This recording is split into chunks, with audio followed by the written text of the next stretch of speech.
science of turning fiction into fact. Sometimes kind of real architectural life interferes with intellectual architectural life. There is no such thing as architecture. Hello everyone, this is Vikram Prakash and you are listening to Architecture Talk. This is the episode for Wednesday, 17th of June. And we are heading into summer and heading into another ongoing period of uncertainty around the virus, at least here in the United States. I hope everybody is safe and keeping well and looking after themselves and their loved ones. Today I have a wonderful conversation for you with my very good old friends Nisha Mathew and Soumitra Ghosh, who practice out of Bangalore, who have a very refined, carefully cultivated modernist regionalist practice that they have been doing with great love for at least the last 20 years or so. Today's conversation, my conversation with them is in many ways very personal. We talk about the journeys of our lives, beginning with when we met at the School of Architecture in Ahmedabad in the early 90s, and then the many ways and events that we have connected over. I gather their views on architecture, on modernism, on the continuing importance of modernism, and of the relationship between structure and flexibility. It's a lovely conversation. I enjoyed recording this so very much, and I hope you enjoy it too. Here we go. Well, let me just first welcome you to Architecture Talk. So nice to have you here. Thank you. It's good to connect up with old friends from the good old days of early 90s, Yes. Ahmedabad Sept. Yeah. Absolutely. At the canteen, yeah. At the canteen, with the completely politically inappropriate mural on it. Now, when I look back, Yeah.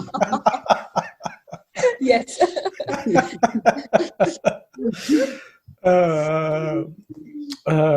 But I don't think any of that exists anymore. I think the whole canteen is gone. The campus is. Yeah, there's a new one. Yeah, there's a new canteen. Vikram's seen it. You've seen. When did you go No, last? no, I haven't been. I haven't been Oh, to okay. the post-reconstruction campus. Okay. Okay. I went last year, so I have seen the canteen. Of course, the library is older. Yeah. Yeah, and quite a bit more. So how was it, Soumitra?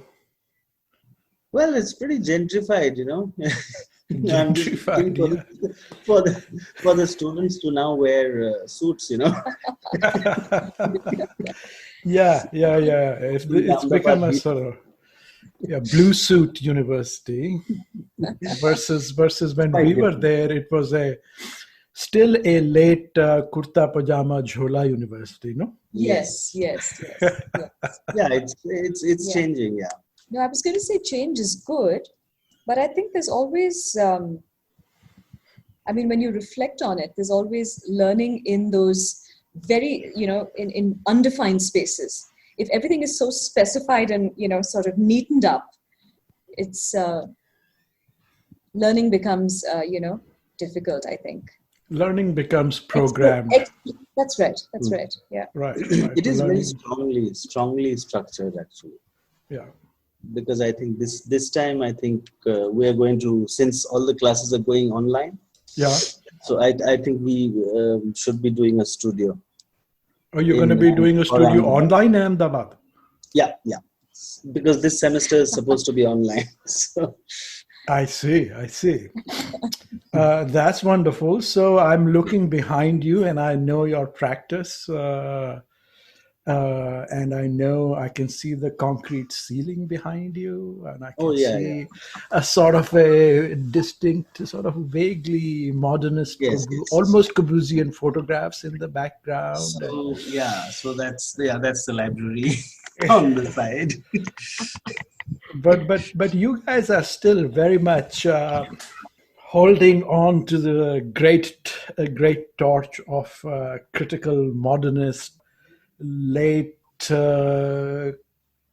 almost Corbusian, but really transformed, localized, regionalized, climatic, local conditions, material vocabulary. This is very much the Kurla Verki torch, isn't it? Yeah, he was our first teacher. Yes. And Not mine. Not yours. He Not never taught yours. me. Yeah. But Nisha is more important, Soumitra. We know that. So. Yeah. Yeah. Thank you. Tell us about Kurla Verki. And we are recording here, but the director of SEPT, famous SEPT University. Now it's university, then it was SEPT, Center for Environmental Planning and Architecture in Ahmedabad. Please reminiscence about Kurla Verki. Yes. Can I go first? Yes. I think what I really value about him was the way that he enabled us to see beyond detail, beyond the materiality of something, and really get down to the crux of being able to think about something without being sort of overtly, distracted, should I say, by facades and all the embellishment that goes on, and to be able to really be able to come down to that fundamental sort of key that we look at as architects. And I think I really appreciate that we had him at the first year, and he was, of course, extremely disciplined, extremely sort of structured in his approach. But because we had him at the first year, we kind of began to think along those lines. And then we had various studios, which did not quite have the same approach. And we began to look at other things. But I think somewhere that little early grounding helped us to look at architecture beyond the obvious. And I really, really appreciate that. He made it clear to us when we were unclear about what architecture was. So in some sense, the breaking out of that, which happens when you get into practice and you start negotiating a lot of things, was left to an individual practitioner, But I think he established a very key foundational, way of looking at things. And I really appreciate that. I mean, a very non-overtly formalist perspective, a kind of a perspective yes, that insisted on if you look at, yes. And you sort of see his approach in I Am Bangalore. You see his hand there. Did he work very closely with Doshi on I Am Bangalore? I think so. I think he was the key, the key architect working on the project other than Doshi. Yeah, it's very structuralist. You're right. Go on. Yes. But I think somewhere that little shift, which is because architecture can be so in your face, you can get carried away with everything that you see without really, it's easy to do that. So I think having him in the early years, and of course he did keep an eye out. I think he had, what I really like about him was that he had his eye on everyone, and when I say that in terms of their development as architects, so he was also, I think, at a personal level, he was a tall man, not he was physically tall. Well, tall in the sense of being very gracious, very, very gracious about your learning, Yeah, I can tell a little story. When I showed up there, what was it, in 1993 or 2, somewhere there, 92 maybe, 91 maybe, I don't know, forgotten. And I showed up as this young punk, from the US, thinking he's very cool and spouting Derrida and feminist psychoanalytic French theory. Yes, yes. And he was like, yeah, okay, you're most welcome. Why don't you run a seminar and you want to teach a studio? Go ahead. He was very open, very open. Yes, Although yes. I was the troublemaker, We're so glad you came in when you did, though. No, but go on. You were saying that Varkey's legacy was, while he had I think a very, like you're saying, a very rigorously thought through kind of philosophy and approach to design, which he was Yes. very committed to and defended Yes. to till 1 a.m. at night, Yes, yes. easily and happily. And that's the other legendary thing about him, is that he could do crits till 1 a.m. or 2 a.m. and was Right. indefatigable as an academic. But at the same time, he was very open to discourse, to challenge, Yes. to other ways of thinking. Yes, yes. And which I think corresponds to the thing you were talking about, what was the character and nature of the old Sept campus. Yes. And in many ways is characteristic of a lot of interesting architecture and urbanism, which is that there is strong structure to it, and yet the structure has a lot of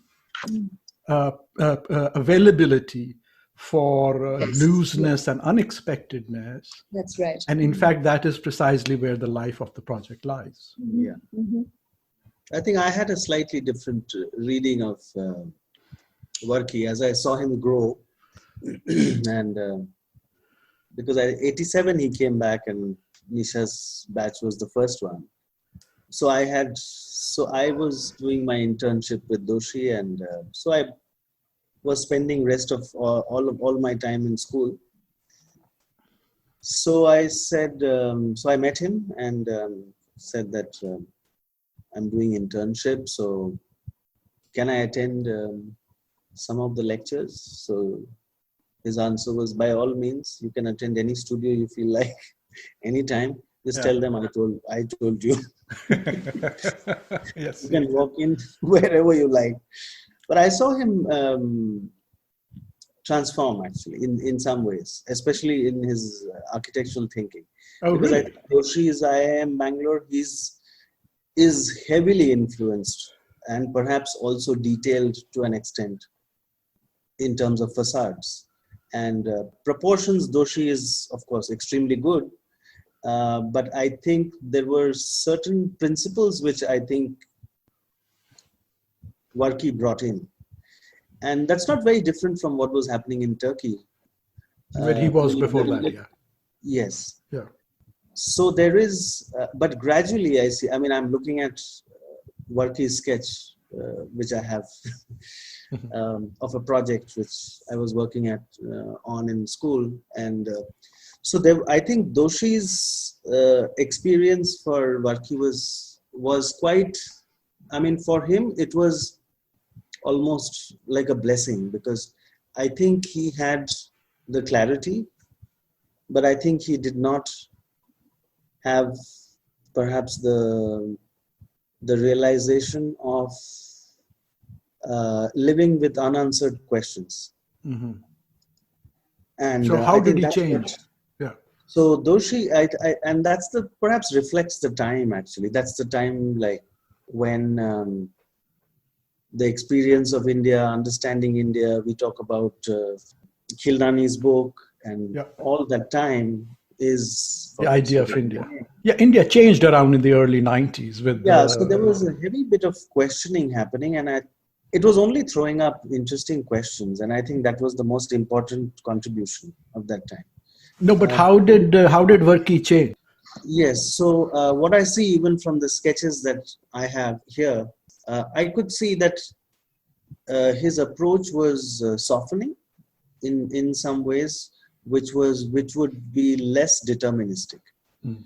It would set lesser guidelines to control the design. So I think that perhaps is Doshi's influence on him. Doshi loosened him up. Yes, he did loosen him up, and which is quite something. I mean, after he must have come when he was maybe in his 40s, I think, and quite strongly influenced with alto, and also having worked in Nigeria. He had a very strong understanding, a fairly straightforward way of doing things, and which sounded very, very logical and, a process-driven approach to design, which had amazing clarity of understanding. So first of all, I think he had the capacity to abstract things and understand and almost make them as bullet points to deal with. So, Yes. yeah.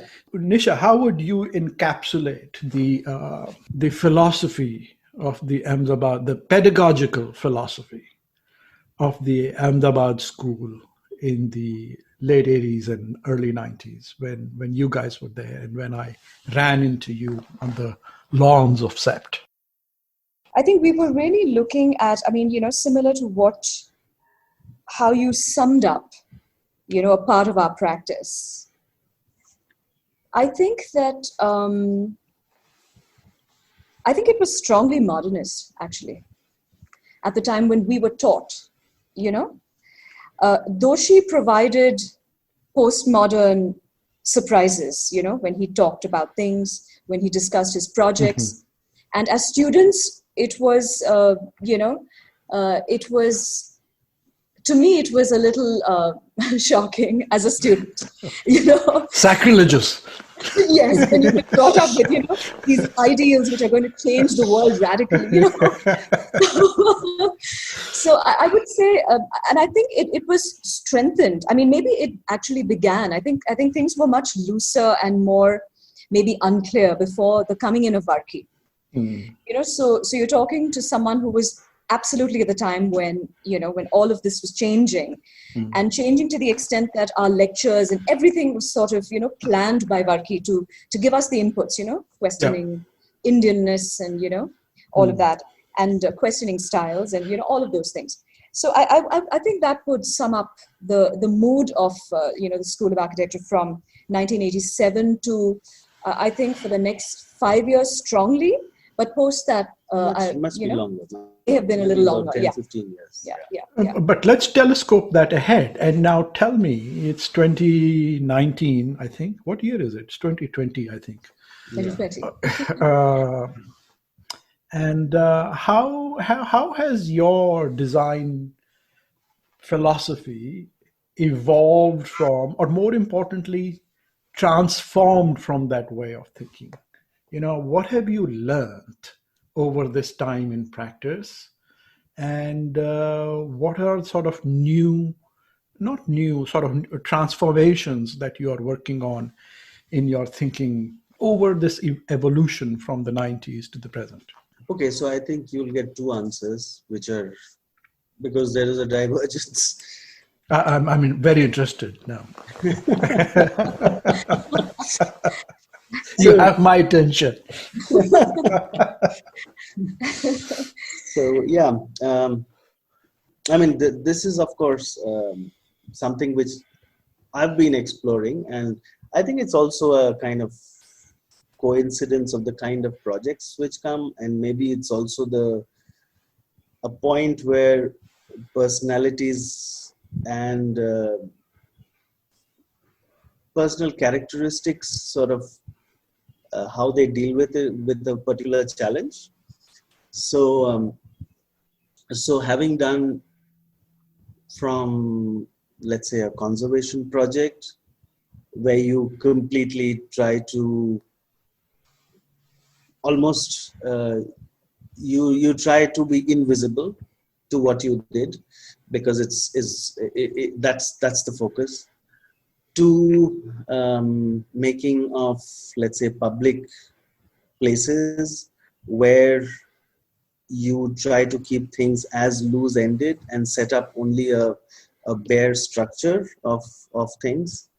On the other side, what has been my sort of increasing interest over the last 20 plus years is actually about understanding society, culture, and all the other mediums. I've had extensive interest in especially Bollywood not so much for watching, but I think only as a kind of an indicator.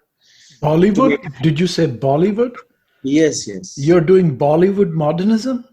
No, I'm not. I'm just trying to explain from. I'm going to build this as Bollywood modernism.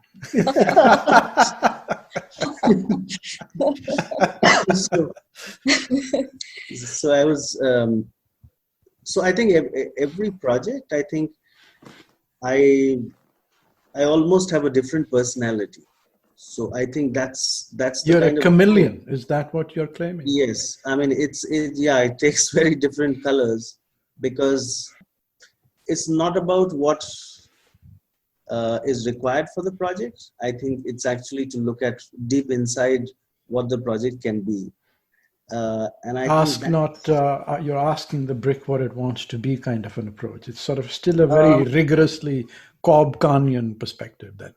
Yeah, perhaps, yeah, that is too ingrained, so it's not going away. But yeah, I think it softens itself up from because it takes very different languages. Of course, it does have that structure. I think you were right there that it still has that rigor hidden behind it, and the discipline of dealing with it. So Nisha, let's hear the other perspective then. How has your thinking evolved since the 90s? Yes, I mean, evolved is a nice, strong word, and I wish it was so.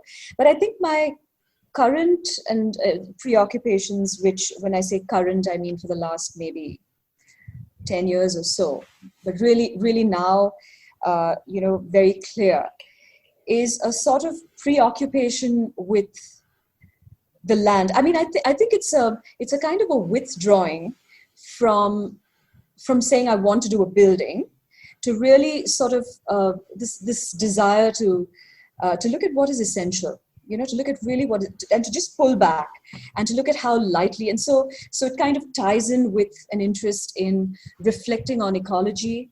Mm-hmm. It sort of ties in with an interest in, looking critically at how to build.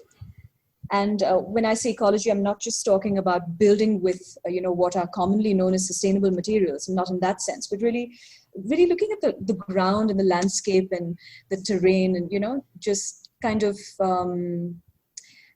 a little bit, pulling back to really explore what could be something that's essential, actually, mm-hmm. shorn of trappings, I mean, so I'm really in a slightly, again, I think it's the second phase of my practice. I feel that in a sense, and I feel like it's more an experimental mode for me to kind of pull back and really not define, not define. So if I may push I belong to a modernist or so it's really to really explore. I think it's a very, it's a reflective thing. Maybe it's coming on with, as you grow older, you have, you learn so much more and you realize that, and you realize how little you know. Yeah. Yeah, absolutely. Go ahead to COVID. And yes, and also at this time, it kind of gets enhanced, this whole idea of really what's essential, and how does architecture begin to talk about these things, so how does architecture make paradigm shifts, how do we address and reflect on these things through the act of building or non-building. So yes, these are my current preoccupations. Let's come back to COVID in 1 second. Nisha, I know you have a deep interest, let's say, in the spiritual. Yes.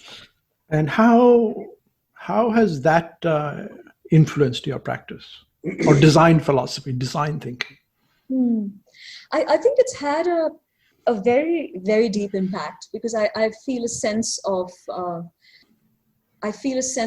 great accountability and stewardship to manage the resources that God, I mean, I really have had an encounter with this whole thing. We've discussed this before, but really to be able to be a good steward of resources, and be accountable to what we have. And I think that is also one of the reasons which causes you to pull back and to reflect on current structures, natural structures, to see how much does one need to really build, and how do you critique things, and really, so I think the one thing that, if I were to pull back from my days as a student, the one thing that I'm still very interested in is really looking at things very conceptually, deep down, getting down to the brass tacks, and then taking things on from there. So yeah, it's not a very linear process, but yeah. So a strongly conservationist, preservationist instinct, rather than a transformative and constructive, like a modernist, we know the vision and we can build it vision, to a significantly preserve and do as little harm as possible before you do anything else approach. Well, I mean, fundamentally, yes, that is a big part of it. But at the same time, I wouldn't play safe. Let's just not, do anything. I think at the end of the day, we're called to reflect on things and make those reflections visible through our work. At the end of the day, you need to be able to point out to something that's deeper. It's not just about, all our physical functions and, how beautiful it looks and all of that. And right now, I think that in terms of even addressing things like, ecosystems or the ecology of water, whatever it is, addressing these things, we've already reached crisis point, Mm-hmm. So I think that it's going to call for a paradigm shift in looking at aesthetics and form as the fundamental, and really looking beyond that to see if these other engagements with disciplines, and for me, especially my interest in ecology, can they give us new ways of doing things which have hitherto been, not been considered? So I'm really interested in that discussion as a practitioner right now. And how is that discussion, as you were starting to say, what are your, what do you think the virus, both the virus as the virus, and then the subsequent human response to it, which is this sort of unbelievable regimes of quarantine, and the sort of unintended side effect of that quarantine, which is a time of self-reflection that has come out of it. And here in the United States, also the new era of protest that has come out of it. Yeah. How has all this impacted your thinking about the purposes and processes of architectural design? A simple question. Yes. So, a long one though. Yeah. Yes. I think, the COVID thing, I think I'd like to again bring it down to looking at this a little bit conceptually in terms of boundaries that have been introduced, right? Borders. So we're going to have to start looking at how does architecture express relationship? How does it express freedom of relationship within these new boundary lines? And these new boundary lines, COVID imposes a set of boundary lines. Stuff that's going on socio-politically imposes boundary lines. So we're living in a world with borders, boundary lines. We're looking at walls in a sense, and safe havens within that. Mm-hmm. So I think the fundamental issue that architecture is going to have to now address is some of these things are inevitable. So how do we break these things in a way that doesn't hinder safety and yet is able to, as architects or as poets, if one were to say that, we're poets at the end of the day. Spatial poets, can yeah. be, Mm-hmm. yes. How can we allow for these suggestions and showcase that through our work, whether it's a landscape project or it's architecture, it's urban design? I think that's going to be a challenge. And there is the other whole thing of now inner and outer, So I think it's going to impact, it's going to need a change in some typological work at a fundamental level, And I think that's where we have to spend our time, because, everything can be done in the physical, but really thinking about it and making these options available and talking about it. I think that's going to be something necessary for all of us. So what kind of a new social, Nisha is talking about the poetics of transgression is what I would say, the poetics of breaking through and across boundaries. What does this look and feel like to you, Soumitra? For me, I think the struggle has been it sort of got highlighted. I mean, as we know, while we reflect a very large, you must be familiar with the fact of the migrants having to suffer, moving back to their own homelands, and having had some interest in, reasonably strong interest in society and its, only to basically understand architecture. I have felt it and for a long time, but I also now feel very strongly that architecture has been rather controlled, that we have been sort of so obsessed with its responsibility to deliver, and perhaps not to sound as a leftist, because I take basically a middle position, which is, I try to make sense of it, is that it has been serving capital, and architects have been quite, most of the time, have been only tools of delivery or making that happen. And it's a chain reaction. Now, as we are familiar, that powers that control, whether it's the political power, has found new ways to make friends with capital. And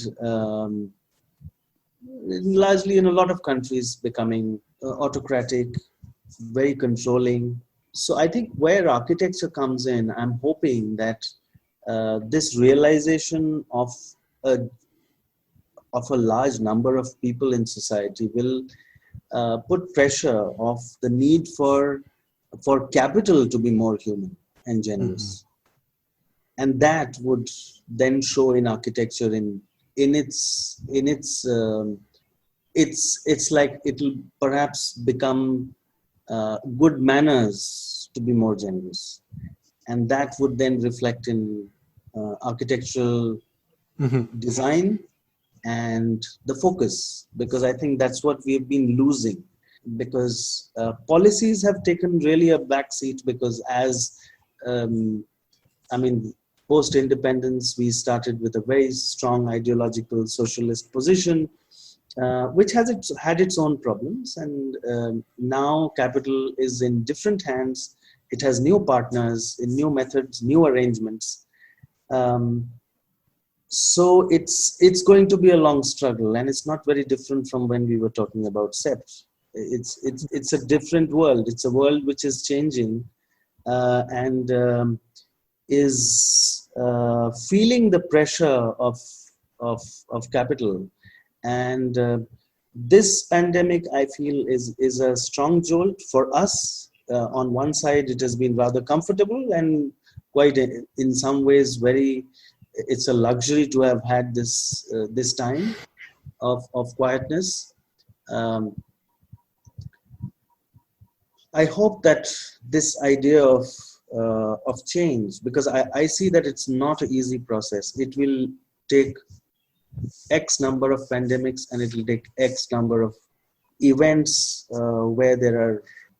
whether we talk about Black Lives Matter or social policy change is very slow. Capital has very strong grip. I agree. I mean, so what I'm hearing is a theme. It's this theme of confinement, separation, structure, control, and its attendant, not separate, immediately attendant desire to break free, to cut across, to protest, to see transformation and change. While at the same time also recognizing, as for instance, like you were starting to say, Soumitra, that confinement, in some ways enforced confinement also comes with a certain amount of comfort and reflection. Yeah. So when you define things and enclose them very specifically, it can give you good intellectual and architectural structure. It can give you the comfort of home. Yeah. It can give you the clarity of identity. It can give you the easy access to nationalist aspiration. But it Yeah. comes at the price Yeah. of singularity, totalitarianism, Yeah. loss of freedom, loss of Absolutely. sociality. Yeah. So the comfort that comes from knowing oneself and being confined comes with a certain loss of the possibility of the unknown. Yeah. Mhm.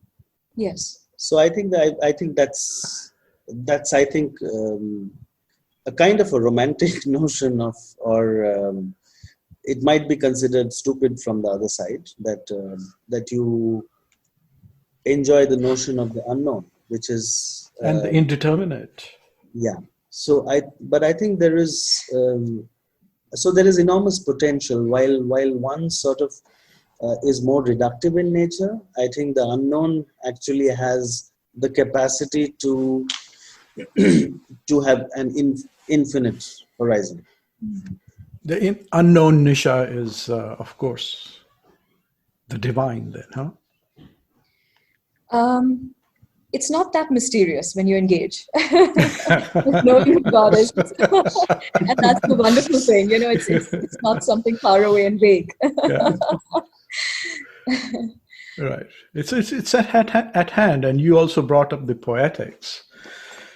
And the poetics in this divine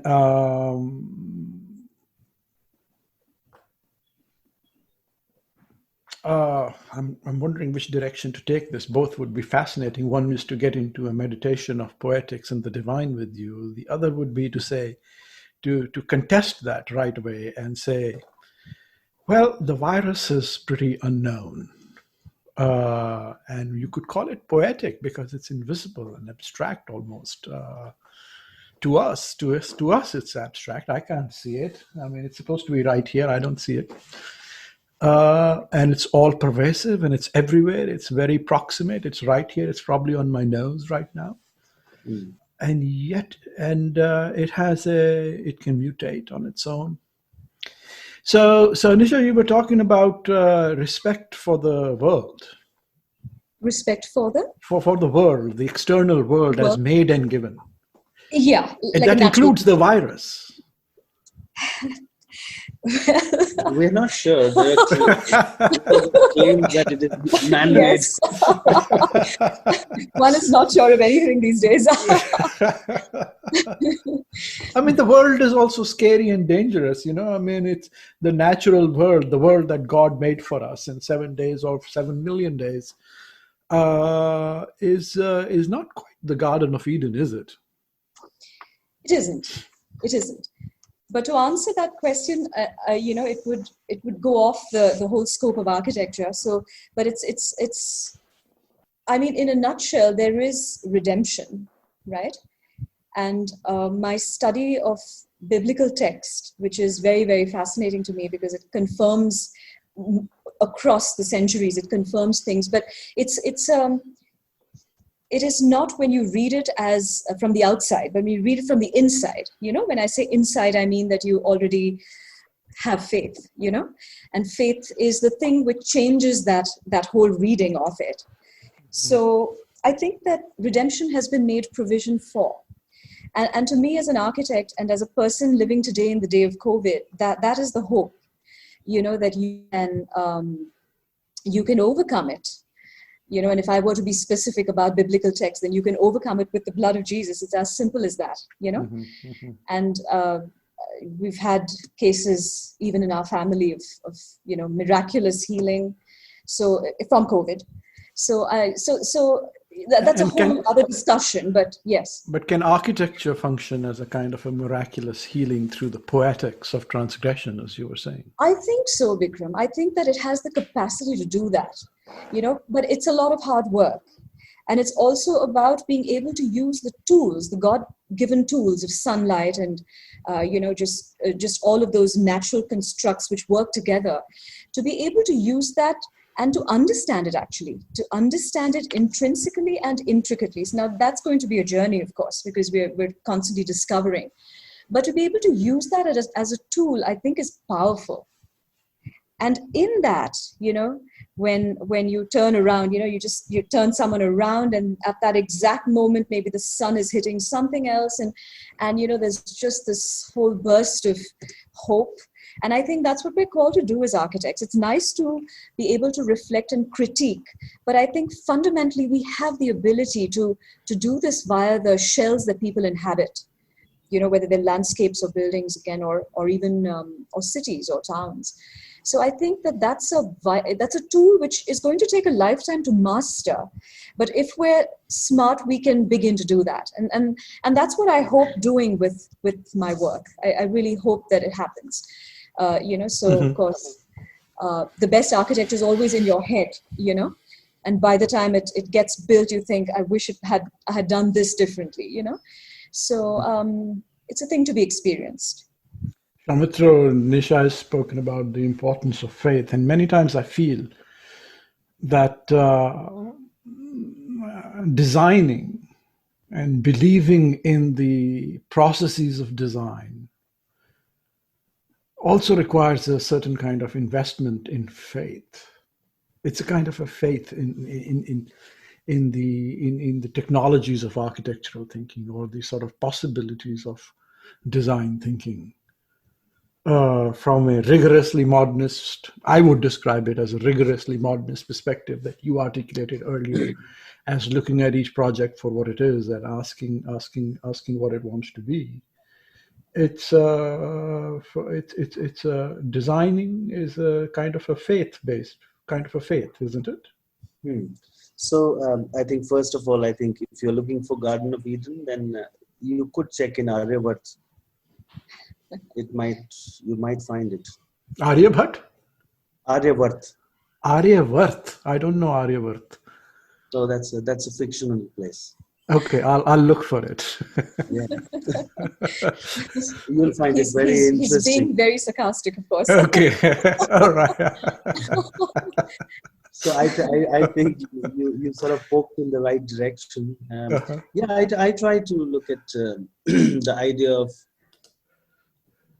more from the view of more like a craftsman whose devotion to the craft itself actually is a kind of honor to this abstract entity, because I do not define it personally. So I find that's the way I take. So whether it's it's about the process in the design. On one hand is the idea and understanding people and culture. On the other hand, it's also the making and the material and the detail. And then again, dealing with people who are the team who are putting it together. So, so I think... So God is in the details, we know that. Yes, it is in the details. And I think devotion is in the idea of working on the details. Right. Prayer.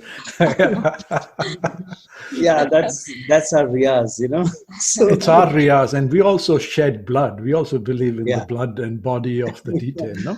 Yeah. So I think in some ways we are blessed in that sense that we are given this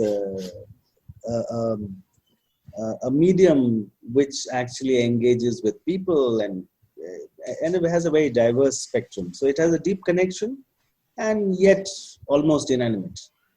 Mm-hmm. Inanimate, abstract, out there. It's a faith-based exercise. It seems like some of these epistemologies, these ways of thinking in architectural design, in some ways could be described as kind of a secularized theology. It's sort of like a theological way of thinking, except that we've just made it architecture. It has similar patterns, actually. It may be a cut-paste job, with...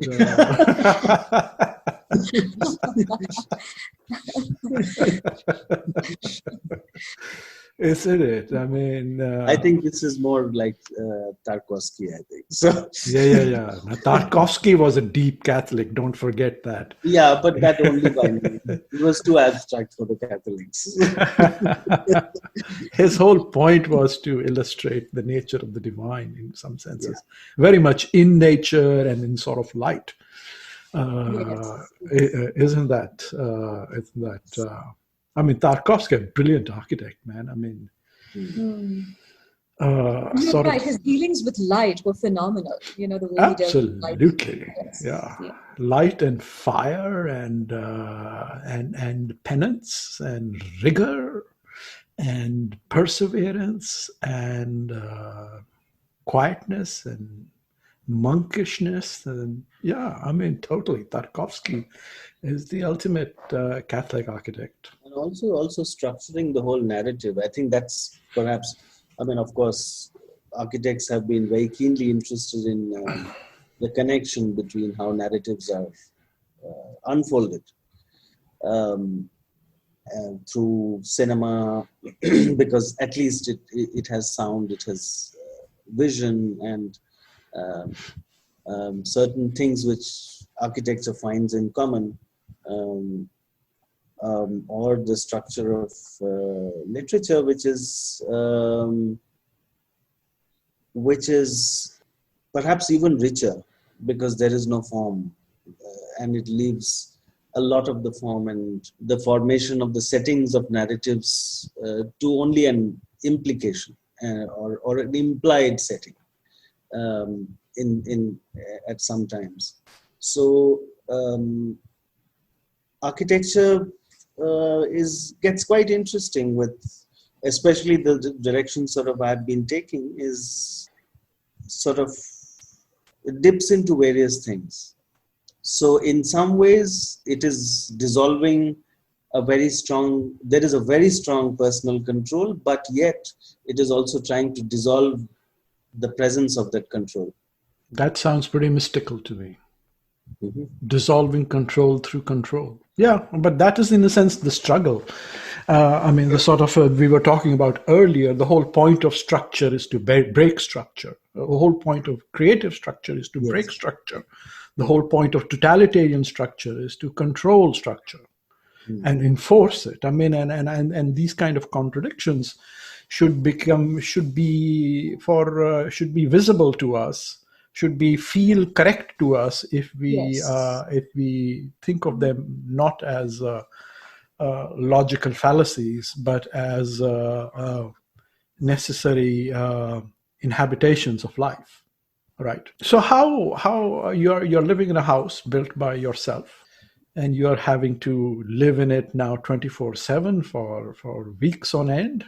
Well, we have a Haveli situation actually. There are 3 houses. Okay.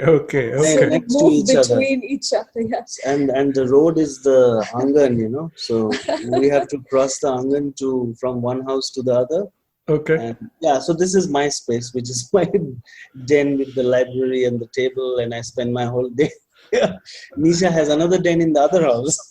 I see. So you have I love it. So this is how you do it. One but many, huh? Yeah, my situation is quite not like this. See, I'll show you. It's like I'm sitting here. That's my wife's table right behind me, and Okay. So we don't have quite that well-distributed arrangement. You can't misbehave. I see. Soumitra, so you have these separate things to misbehave. I like it. Nisha, please close your ears for a minute. Let me just talk to. I know.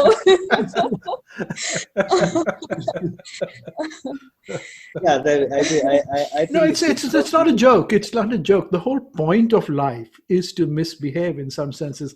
Once you have structure, the whole point of that in some ways is to provide the possibilities of play. Yes. Is it not? Because there is the poetics of things, but there's also the play and the pleasure and the jouissance and the sort of eros of life, isn't it? Architecture is all about the eros of space and wall and texture and color and light Yes, and all those things, isn't it? that's So right. how is your architecture held up as you are living in your tripartite Haveli? And they are very different characters, actually. Yeah. Is it doing well? Is it fun? Is it is it doing good? I think practice, well, for me, the projects I'm handling are on the drawing board still. So it hasn't been a problem for me because we're working online. Yeah. And, so I think I haven't really, in terms of work at least, there have been slight delays, but I know that they will come back eventually. So it's been a nice time to work and reflect. And I do recognize. So you haven't lost a whole bunch of projects. Have you been able to we keep? have lost a few. I think we have a lost couple a of few. them in what Soumitra is Primarily handling, yeah. hospitality. Yeah. So that's affected. I mean, it's because patterns of numbers of people congregating, densities have changed completely after this. So the models will find ways to modify itself. Like 2 years ago, I had done the largest brew pub in Asia, which is 1,500 seater. So I think one will have to wait and see for a bit as to what happens. But I think it's on the other side, it's interesting because I think it will definitely have an effect on architecture. Number one, because of the state of the economy is going to actually drive a certain kind of better discipline and perhaps a leaning towards frugality from as an acceptable medium to approach aesthetics. Minimalism. So that's moves more. Not minimal. I would actually take it. Yes, it would be perhaps we are saying it's less. Yes, but I mean whether it's talking about localization, because so far what I have seen in a lot of really good architecture that has emerged from India is that the idea of frugality has been about the aesthetic and even about the identity has only been about the aesthetic and nothing to do with the process, or perhaps not even to the germ of the idea of being green in the real sense of being very local. So I think individual changes will happen in approaches which are sensitive, and some perhaps because of economic condition will be forced upon architects to react to. So I think that's where I see how this might have some quite substantial impact. So okay, good. But let's stay a little more pragmatic. Let me first understand. So how many people in your office? Have you had to lay anybody off, or have you been able to retain everybody? And are you working entirely on Zoom and whatever, email? So the last 2 months we have done pretty much started out with a different format, a different software, but then we moved to Zoom and pretty much run quite successfully. No, so is that successful? Is your practice impacted by working on Zoom, or is it? Well, I think there was a parallel condition which actually made it succeed better than normal. Which was even better than normal. Because I was available 8 to 10 hours a day, which I would be available on any normal day. I would be available for only 2 to 3 hours to the office. Because you're running around sites. Yes, whether I'm going to site, whether I'm doing meetings. So Yes. It was much simpler. So it was very productive. A lot of catching up was done. No, we haven't had any layoff. How's it been for you? It's been good. I've got a smaller team, to control than Soumitra, and we're doing lesser projects right now. How many people do you have? I have 4 people in my team. And Soumitra, how many in your team? I have 8. 8. Okay. So go ahead, Nisha.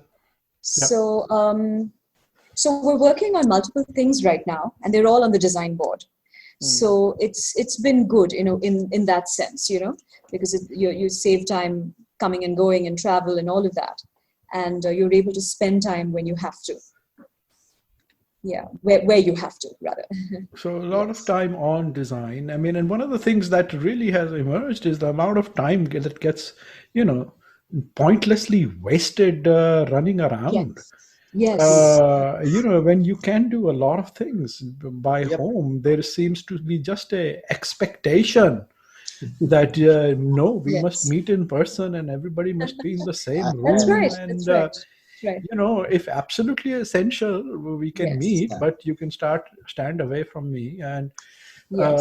it's possible to do so. In fact, that should be a lot of unnecessary meeting Yeah. and the Yes. time, collateral time that's wasted. A lot. That's right. A lot. That's right. I mean, all my conferences and travel suddenly got cancelled. Mm. And I was so grateful. I can't tell you Yeah. how happy I was not to have to get on an airplane. Right. Yeah. But yet, I did a lot of conferences via Zoom, etc. Yeah. And Yes. we still had reasonably substantial discussions, I would say. Yes. Yeah. Yes. That's right. That's right. Perhaps we can. And I think meet- that's the essential minimalism that Soumitra was mentioning. That we know what now. I mean, I think it's given us the time to clarify, and not just us, but I think everyone, to realize what's essential, what's really essential to do, even in terms of relationships or whatever it is, what makes sense. So I think it's a sort of I don't know if I can call it a Gandhian minimalism, but yeah. I think something which is work very- has moved into the house, and hopefully social activities will move into the public spaces and to a greater degree, and work will withdraw from the public space. I think that will be nice, that whatever time we would spend going for meetings, if we consolidate that and really have a really social time with friends, I think that would be Yeah. very enriching. That's right. Yeah, meeting friends in person and doing work Yes. on Zoom. I like that formula. Sounds good. Sounds good to me. Sounds good to me. It's been a pleasure talking to you, Nisha and Soumitra. Absolutely. Likewise. So Thank good to have these conversations. Thank you so much for being on Absolutely. Architecture Talk. Thank you for listening to Architecture Talk. This is your producer, Amelia Jarvinen. We hope you enjoyed the conversation, and if you did, please subscribe and rate us on iTunes or Spotify. We would also love to hear from you if you have any suggestions on new topics or guests. You can always reach out to us on our website, Facebook, or Instagram. Thanks again, and until next time, this is Architecture Talk.